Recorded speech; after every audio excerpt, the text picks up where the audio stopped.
888-971-SAGE, 888-971-7243. Larry Elder here.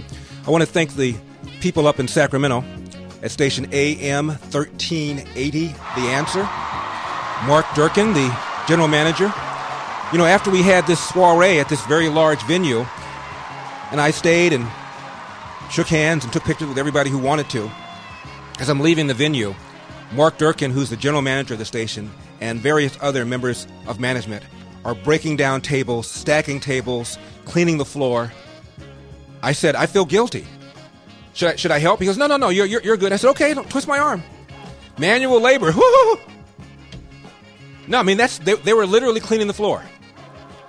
And they said, we do everything here. Wow. Put him in charge of the budget. Have this puppy taken care of without a balanced budget amendment.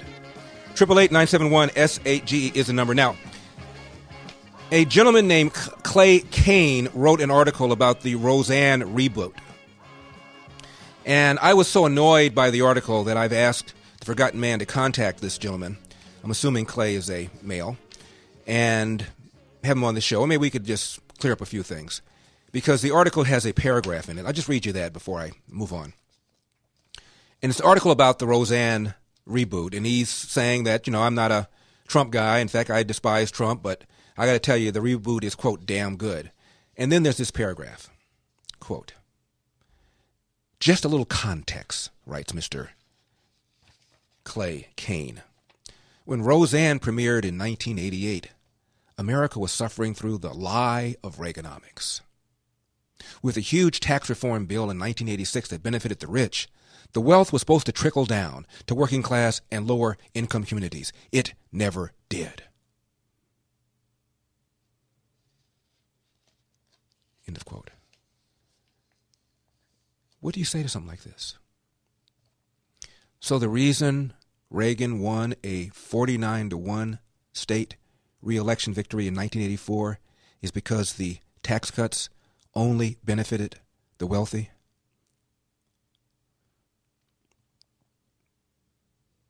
Every income level was better off after Reagan. Every income level. The only category that was not financially better off were poor, single women with children. Everybody else better off. Everybody who paid taxes got a break. Everybody.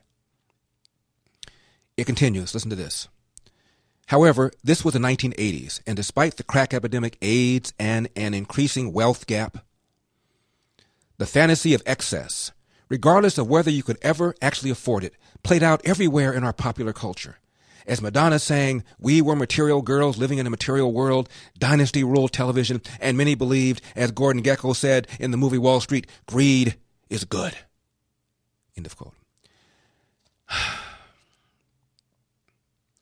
The 80s, the decade of greed, the me decade. Isn't it stunning? And why do they say that? Well, because the gap between the rich and the poor widened, because all of these mergers and acquisitions, because of the acceleration of the stock market. Now, do you know in the 90s, during the presidency of, William Jefferson Clinton, the gap between the rich and the poor widened still further? Are you aware stock market went up even higher? Are you aware there were even more mergers and acquisitions? Yet somehow nobody called the decade of the 90s the decade of greed. You know why? Because it was your guy in charge. Put Reagan in charge, it's the decade of greed. Well, why? The gap between the rich and the poor widened. Well, didn't the same thing happen in the 90s? Yeah, but look at all these mergers and acquisitions. Everybody's selling and, yeah, but there were more mergers and acquisitions in the 90s. But the stock market went even higher. These people are just... So so we put out a call to the gentleman, and hopefully he'll come on, because I'd love to hear him explain to me how the tax cuts only benefited the rich during the 1980s, and how the wealth never did, quote, trickle down. And by the way, quote, the wealth was supposed to trickle down. There is no economic theory called trickle down. That's what they call it, to deride it, to demean it. It's called supply side. That's what Arthur Laffer called it. Never called it trickle down. Jack Kennedy said the same thing. A rising tide lifts all boats. And when you go from having no job to having a job, you are being disproportionately benefited. And you remember that exchange I had with Tavis Smiley, who said the same thing that this gentleman said. All these people were worse off. I said, Tavis, during Ronald Reagan, black unemployment fell faster than did white unemployment. That's not true. Hispanic unemployment fell faster than white unemployment. Black businesses grew at a rate faster. Their revenues grew at a rate faster. Black teenage unemployment fell faster than white teenage unemployment. What did he tell me? That's not true. I'll get you the real numbers. I'm still waiting. I guess this guy probably watches a lot of the Tavis Smiley show. That's probably his source for his data. You see, what we've been doing is looking at the data. 888-971-SAGE. The Sacramento Kings players are demanding justice for Stephon Clark. These tragedies have to stop. There must be accountability. Black, white, brown. We are one. We are one. One. We will not stick to sports. We will not shut up and dribble. This is bigger than basketball. Change can be uncomfortable.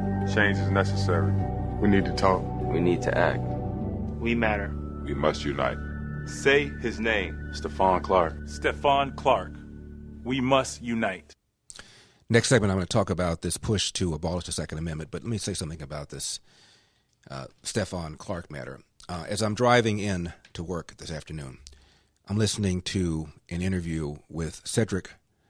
I think his last name is Richardson. He is the head of the Congressional Black Caucus. Will you check that for me, please? I think his last name is Richardson.